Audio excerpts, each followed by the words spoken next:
Today I'll teach you guys how you guys can delete your eBay account. It's pretty simple. On your eBay app, click on My eBay option at the bottom of your screen. From over here, click on where it says Help. Now once you click on Help, it'll take you to Help and Contact page of eBay.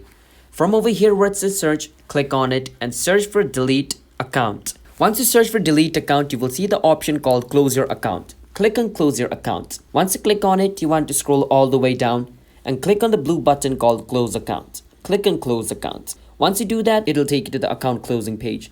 Before that, it'll ask you to log in into your eBay account to verify your identity. So do that.